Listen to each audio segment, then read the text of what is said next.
नमस्कार बच्चों, welcome back to your social science class. मैं हूं आज यहाँ आपके साथ डिस्कस करने के लिए हमारे चैप्टर 2 के इनसाइड क्वेश्चंस। तो शुरू करते हैं हमारे एक्स्ट्रा क्वेश्चंस की क्लास, जो कि है चैप्टर 2 के लिए। चैप्टर का नाम क्या है भाई? चैप्टर का नाम है ओशंस एंड कॉन्टिनेंट्स। हमारा जो फर्स्ट क्वेश्चन है वो है define the term land mass. Land mass क्या है? लैंड मास को पर्टिकुलरली कहते हैं जमीन का टुकड़ा या a spread of the land to the huge expanse, मतलब लंबा चौड़ा बिखरा हुआ। But land mass over here is refer to the continents also, या लैंड मास अलग होता है? भाई ह्यूज लैंड मास का एक्सपेंशन कहलाता है कॉन्टिनेंट। तो हम यहाँ पे कॉन्टिनेंट्स की बात नहीं कर रहे हैं, we are talking about the land mass authentically. So a large body of land is called a land mass. Large body, so whatever white color you can see on this image of the world map, ये सारे के सारे land masses हैं, जमीन के टुकड़े। टुकड़े इसलिए भाई they are different from each other ना, they are a bit away from each other as well. आप देख सकते हो बीच में सारे वाटर बॉडीज आ रहे हैं, चाहे छोटे वाटर बॉडीज सी, चाहे बड़े water bodies oceans. Question number 2, what does the Sham No Varuna stands for? stands for खड़ा नहीं भाई, इसका मीनिंग क्या है? तो if you remember from the chapters discussion, ये क्या था? एक armed forces, Indian armed forces का मोटो था, लोगो था, लोगों के नीचे ये लिखा हुआ है Sham No Varuna. So this is here and this logo belongs to Indian navy. तो ये इंडियन नेवी का ये लोगो है, जहां पे इस जगह पे you can see this, it is written not in Hindi, of course, it's a Sanskrit language. So Sham no Varuna, that means be auspicious to us, be peaceful to us. Again the synonym words are there. So हमारा जो शम No Varuna English में हमने यहाँ लिखा है, this is originally a Sanskrit phrase, और उसका मतलब है बी ऑस्पिशियस टू अस, हमें ताकत दें, because we are addressing it to God Varuna itself, जो कि पानी के देवता कहे जाते हैं in the ancient times I'm talking about. Question number 3, what is the motto of Indian Navy? जो कि मैंने आपको सेकंड के आंसर में थोड़ा ज्यादा ही बता दिया है। So basically Sham No Varuna is the motto of Indian navy. तो यहाँ पे मोटो की बात हो रही, तो मैंने मोटो का नाम वहां पे भी ले दिया था, हार्डली मैटर्स। तो बट क्वेश्चन तो इस तरीके से ही अलग आएगा। So what is the motto of the Indian navy? तो Sham No Varuna is the motto of the Indian navy. Again ये वही सिंबल है नेवी का जो मैंने पिछले क्वेश्चन में बताया, जिस colours are different and authentically यही कलर्स होते हैं। एंड इस तरीके से नीचे शमनो वरुणा का मोटो लिखा हुआ होता है, kind of a motivational motto, just to motivate the armed forces, चाहे वो नेवी हो, वाटर में काम कर रही हैं, चाहे वो एयर फोर्स हो, एयर के लिए हो, चाहे वो लैंड फोर्सेस हो, आर्मी हो। Next question, question number 4, are oceans and continents equally distributed between the northern and southern hemisphere? तो क्वेश्चन है कि क्या क्या ओशंस एंड कॉन्टिनेंट्स जो हैं, ह्यूज लैंड मासेस या the largest land masses on the earth and largest water body on the earth, ये equally distributed है नॉर्दर्न एंड सदर्न हेमिस्फीयर में? तो इसके लिए हमें मैप भी कंसिडर करना पड़ेगा। सो here is that, so here is not exactly the map but the representation of the earth on the globe itself, क्योंकि इस पे हमें दिख रहा है, as you can see, this is mentioned as the equator. No भाई, ये longitude है, ठीक है, यहाँ पे दिस इज द इक्वेटर। ये मैंने इसलिए कहा क्योंकि ये हमारा लॉन्गिट्यूड को प्रेजेंट करता है, लैटिट्यूड को। सो ये है, and the other one is over here. अब आप बोलोगे मैम इसमें हमें क्या पता लगेगा नॉर्दर्न हेमिस्फीयर और सदर्न हेमिस्फीयर कौन सा है? So very simple, let me help you. यहाँ पे आप जो बिल्कुल ये पोल है, हमारे दो पोल्स हैं, ये तो आपको पता ही है, northern pole and southern pole. So southern pole पे एक लैंड मास है जो कि नॉर्दर्न पोल पे नहीं है। यही है ह्यूज डिफरेंस आपको ऐसे ग्लोब के इमेज से कंसिडर करने का। यू कैन सी यहाँ पे जो हमारा जो पोल है नॉर्दर्न पोल, ये एम्प्टी है, no land mass is surrounding it, as compare to the southern pole. Southern pole is surrounded by the Antarctica continent. तो ये है हमारे सदर्न पोल का इमेज ऑन द ग्लोब, ये है हमारे नॉर्दर्न पोल, या आप कह सकते हैं southern hemisphere and northern hemisphere on the globe. तो आप इन दोनों इमेजेस में देख लीजिए, ये नॉर्दर्न हेमिस्फीयर का इमेज है, ये सदर्न हेमिस्फीयर का। तो क्या oceans and continents equally distributed हैं दोनों हेमिस्फेयर्स में. अब कॉन्टिनेंट्स आप देख सकते हैं, this pale yellow kind of images of the land masses, and बाकी जो आप ये ब्लू कलर देख रहे हैं everywhere on both the hemispheres, ये है वाटर को रिप्रेजेंट करता. तो आप बताइए, लैंड नॉर्दर्न हेमिस्फेयर में ज्यादा है, सदर्न हेमिस्फेयर में? Of course quite visible, it is more on the northern hemisphere and less spreaded with in the southern hemisphere. And जबकि वाटर क्या है, सदर्न हेमिस्फेयर में ज्यादा है, नॉर्दर्न में कम है. तो नॉर्दर्न में भी, बट यहाँ पे कॉन्टिनेंट ज्यादा आ गए तो पानी थोड़ा कम है क्वांटिटी में. I am not talking about the quantity की 10 लीटर या इससे ज्यादा या इससे कम. I am talking about the area occupied by the water. तो यहाँ पे जो क्वेश्चन बन रहा है कि oceans and continents equally distributed है या नहीं, तो यहाँ पे इक्वली से मतलब है कितना एरिया कवर कर रहे हैं. So quite obvious, in the northern and southern hemisphere oceans and continents are not equally distributed. So answer is no, oceans and continents are not equally distributed between the northern and southern hemisphere. Proof आपको यहाँ पे एक diagram की help से दे दिया गया है. Next question, if there is such abundance, abundance होता है more than enough. तो if there is such abundance of water on the planet, कहा गया है कि अगर हमारे planet जो अर्थ है इस पर पानी more than enough amount में present है, why there is so much talk of water scarcity और water crisis? वाटर स्कैसिटी भी शॉर्टेज होता है, क्राइसिस जिसमें कि शॉर्टेज होती है किसी चीज की. किस चीज की शॉर्टेज है? वाटर की.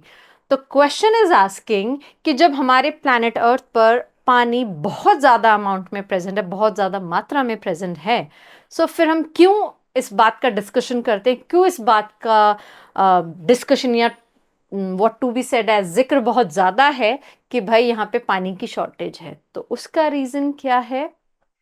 There is so much talk of water scarcity or water crisis because although oceans and seas water together holds most of the water present or available on the planet, yet तो ये statement बिल्कुल सही है कि हम बहुत ज़्यादा water scarcity, water crisis की बात करते हैं और हमारे ओशंस एंड सीज में ज़्यादातर पानी का अमाउंट अवेलेबल है. मतलब इफ़ वी कंसिडर कि 100% of the water is present on the अर्थ, तो हम कह सकते हैं कि 97 या 96%, ज़्यादातर जगह आपको 97 देखने को मिलेगा, तो 97% वाटर जो है हमारे ओशंस एंड कॉन्टिनेंट्स में है.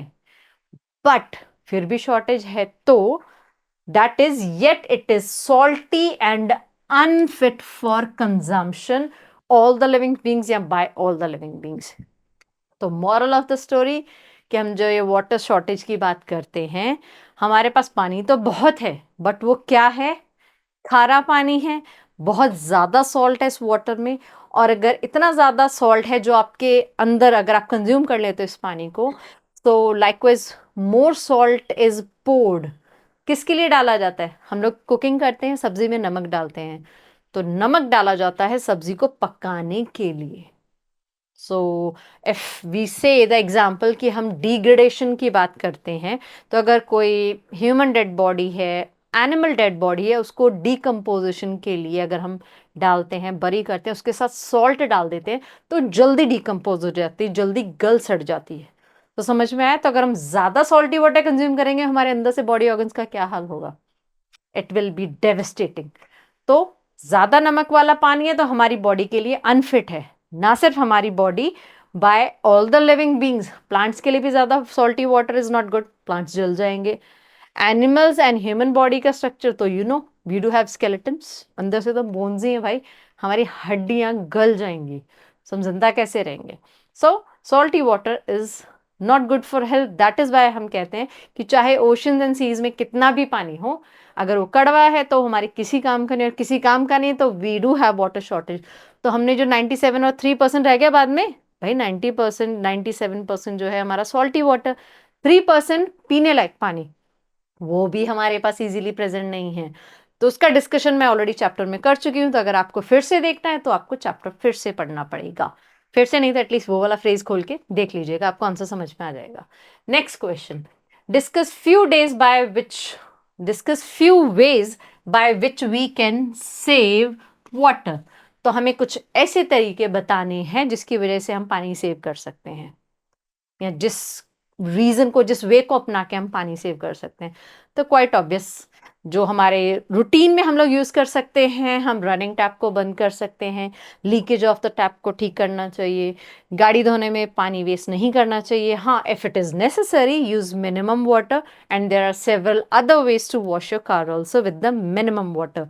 इसी तरीके से for the cleaning part of the house we should not sweep the water throughout the day. हम फर्श पे पानी ना गिरे, हमारे जो हेल्पिंग हैंड आते हैं we can ask them just to mop the floor. सिर्फ पोछा लगाने के लिए हम पानी यूज़ कर लें तो उसमें मिनिमम पानी से काम चल जाएगा। जैसे कि हम फर्श धोने में अगर काम लेते हैं, that is to sweep away the water on the floor, तो अगर हम फर्श धोते हैं तो उस पर ज़्यादा पानी कंज्यूम होता है। So these are the minimal things that we can do at home. तो कम से कम हम ये तो कर सकते हैं जिससे कि हम लोग वाटर को सेव कर सकें। बट हमारे पास और भी पॉइंट्स हैं, जैसे कि ways by which we can save water, rain water harvesting. जो बारिश का पानी आता है हम उसको कलेक्ट कर सकते हैं, and after some time when the soil और द सैंड या जो कुछ भी मिट्टी का एक पर्टिकुलर अमाउंट मिक्सअप होके आता है रेन वाटर में, वो सेटल डाउन हो जाए, then we can use the above वाला सरफेस का वाटर। मतलब पानी के नीचे मिट्टी सेटल डाउन हो गई है तो ऊपर का जो पानी है वो तो हम यूज़ कर ही सकते हैं। And rain water is the purest form of water present on earth. बारिश का पानी बहुत ही हेल्दी होता है। सो हम लोग बारिश के पानी को सेव कर सकते हैं bye storing it in the underground tanks. Recycle water, तो जो भी ड्रेनेज का वाटर है इसको हम वाटर ट्रीटमेंट प्लांट पे, नॉट हम of course, it is the duty of the government, जिसमें कि वो पूरे शहर का ड्रेनेज वाटर जहाँ से भी आउटलेट होता है वहाँ पे वाटर ट्रीटमेंट प्लांट लगाएं। फिर उस ट्रीटेड वाटर को हम किसी न किसी यूज़ में तो ले ही सकते हैं। So that is don't waste water. जो सारे मैंने पहले तरीके बताए थे कि रनिंग टैप को बंद कीजिए, पानी कम छोड़िए हैंड वॉश करते वक्त, मॉप कीजिए फ्लोर को, कार वॉश में वेस्ट ना करें। So these are the basic solutions that we should not save water and we can protect the water likewise. Create awareness. We should create awareness among the people that we don't have much quantity of water left on earth. As if we talk about, चाहे हम underground water की बात करें, rain water की बात करें, बारिशें कितनी कम होने लग गई हैं due to the global warming. तो पानी दिन ब दिन कम होता जा रहा है, तो हमें सेव करना चाहिए from the way possible. The way possible के नाम पे I have picked this image for you. It is also showing the methods कि हमें पानी कैसे बचाना चाहिए, कैसे सेव करना चाहिए।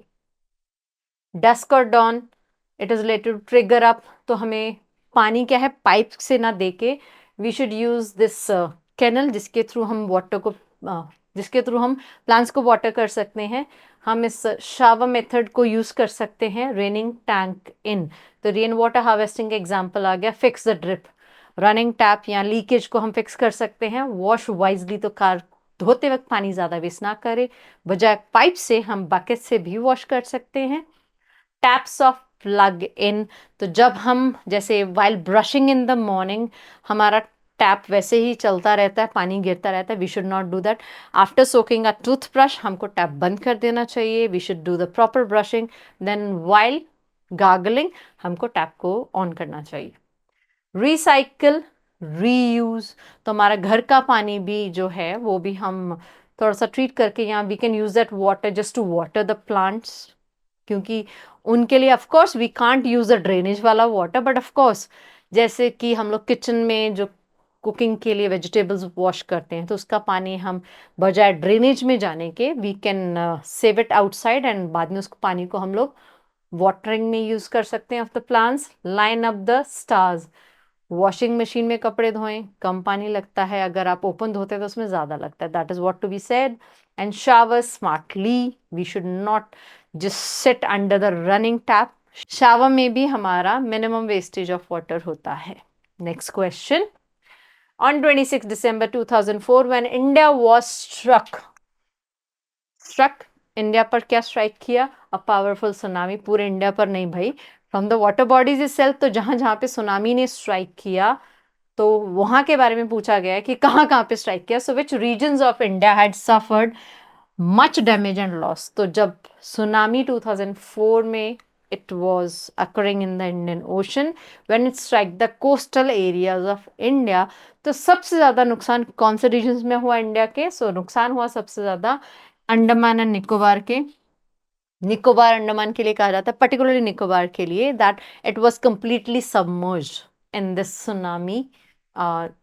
इन दिस सुनामी मतलब इन द 2004 जो सुनामी अकर हुआ था, तो इन सुनामी वेव्स के अप्रोच में निकोबार आइलैंड पूरा पानी में डूब गया था, and the other parts were Tamil Nadu and Kerala. तो तीन बेसिकली जगह सबसे ज्यादा अफेक्टेड हुई थी। केरला क्यों और तमिलनाडु क्यों? क्योंकि तमिलनाडु एंड केरला, ये तमिलनाडु है, ये केरला है, ये हमारा वेस्टर्न कोस्ट है, ईस्टर्न कोस्ट है, और अंडमान निकोबार इधर है। तो इंडियन ओशन बीनीथ पर पड़ जाता है, नीचे की तरफ। सो सबसे ज्यादा बॉटम पार्ट अफेक्ट हुआ, केरला, तमिलनाडु और इधर निकोबार, क्योंकि it is almost parallel to the Tamil Nadu, but हाँ बराबर नहीं है, it is quite at some space. What do you mean by the term Eurasia, जो हमने एक्सरसाइज के क्वेश्चन में भी डिस्कस किया था थोड़ा सा।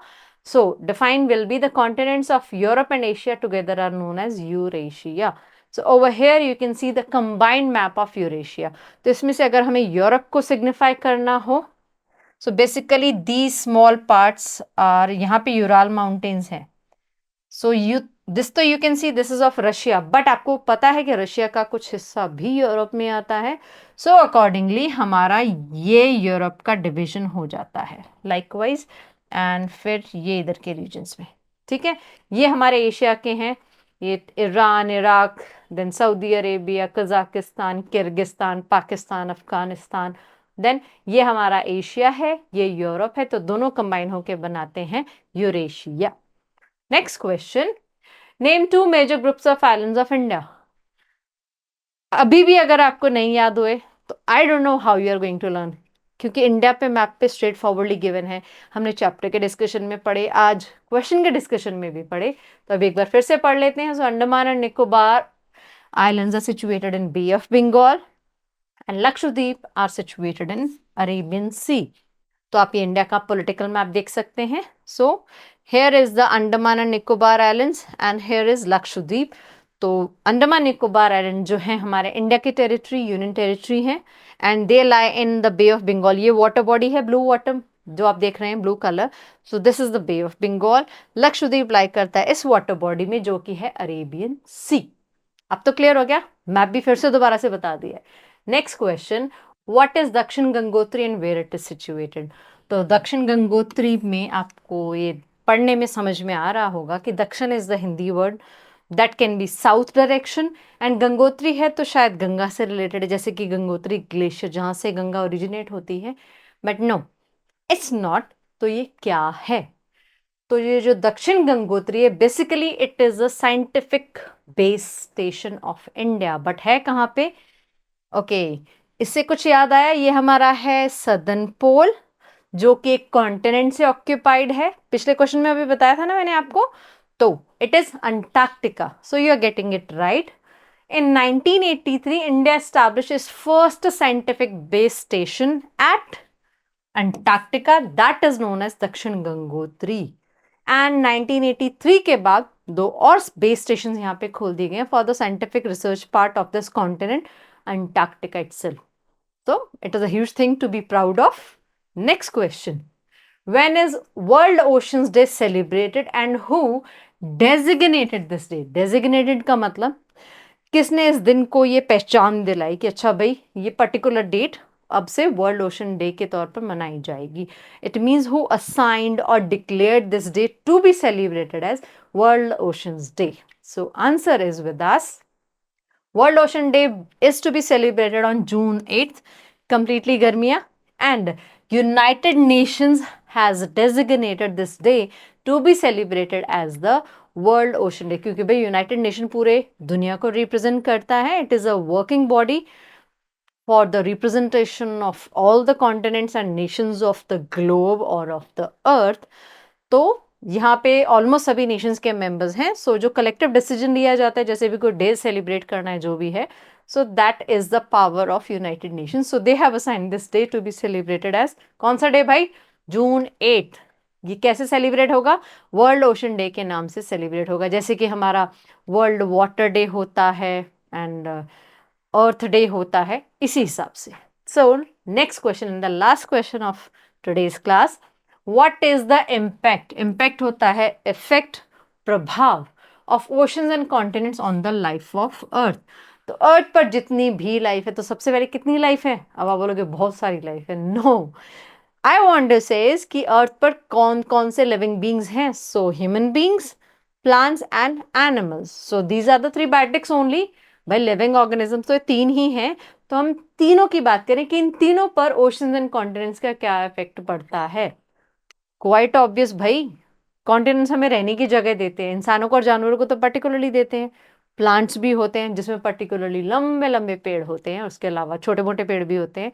बट वाटर बॉडीज में भी क्या होते हैं? प्लांट्स होते हैं। सो प्लांट लैंड एंड कॉन्टिनेंट है। फिर हमें ओशन से क्या मिलता है? ऑक्सीजन मिलती है। अब ऑक्सीजन किसके काम की? इंसानों और जानवरों के काम की है। हम देते हैं CO2, तो पेड़ हमसे CO2 लेते हैं। सो वो अलग प्रोसीजर है, बट हाँ कॉन्टिनेंट्स का इफेक्ट है। इसके अलावा और क्या क्या इफेक्ट है? So ocean regulates earth's climate, support marine life and provide resources. Support marine life, भाई पानी में भी एनिमल्स एंड प्लांट्स हैं, तो ओशंस उसको सपोर्ट करते हैं। प्रोवाइड रिसोर्सेज, रिसोर्सेज प्रोवाइड करते हैं हमें, जैसे हमें फिशेस प्रोवाइड करते हैं फॉर अ फूड पार्ट, हमें सॉल्ट प्रोवाइड करते हैं of course for basic reason, हमारे फूड के लिए, एंड मोर ओवर सॉल्ट और भी पर्पजेस से काम आता है। They also serve as a major transportation routes. Ship sail करती हैं ओशंस वाटर रूट्स के through for global trade, particularly for trade business के लिए। यहाँ ज़्यादातर क्या होता है भाई, कार्गो क्या होता है जिसपे कि बड़े बड़े कंटेनर्स जाते हैं। तो कार्गो शिप्स के अलावा क्रूजर्स भी होते हैं, जो कि क्रूजर कौन से होते हैं भाई, जिसपे पैसेंजर नहीं एग्जैक्टली कह सकते, क्योंकि ये वेकेशंस एंजॉय करने के लिए यहाँ पे काइंड ऑफ होटल्स बने होते हैं on the moving ships, cruisers. Of course passenger ships भी होते हैं। सो कॉन्टिनेंट्स प्रोवाइड्स हैबिटेट्स। कॉन्टिनेंट्स क्या प्रोवाइड करते हैं? हैबिटेट्स, रहने की जगह, ह्यूमंस को, प्लांट्स को एंड एनिमल्स को, जो मैंने पहले बताया। And contains natural resources. यहाँ पे बहुत सारे नेचुरल रिसोर्सेज हैं, just name it. We have sea, river, water. Sea, river, water, भाई सी और रिवर में वाटर ही आता है, तो सी, रिवर, माउंटेन्स, बहुत सारे फीचर्स हैं, as in minerals, forest, fresh water. तो जो भी रिसोर्सेज हमारे काम के हैं, तो वो भाई हमारी लाइफ पर इम्पैक्ट कर रहे हैं। So that is all about today's discussion of the inside questions of chapter number 2, जो आज यहीं पे खत्म होता है। नेक्स्ट क्लास में हम मिलते हैं हमारे चैप्टर नंबर 3 के एक्सरसाइज क्वेश्चंस, फिर उसके बाद इनसाइड क्वेश्चंस को डिस्कस करेंगे। तो तब तक के लिए you try to find out inside questions from chapter 3, फिर आपको पता चल जाएगा कि, क्योंकि अभी मैंने 2 क्लासेस में आपको इनसाइड दे दिए, तो अब तक तो आपको पता चल गया होगा एक्चुअली कि मैं किस टाइप की इनसाइड पिकअप करती हूँ। तो you also try to find out those answers. आप ही के लिए हेल्पफुल है ये, तो यहाँ तो चलो मैं हेल्प कर रही हूँ, बट दूसरे सब्जेक्ट्स में you will be able to help yourself. So see you soon in the next class. Till then, take care. Bye-bye.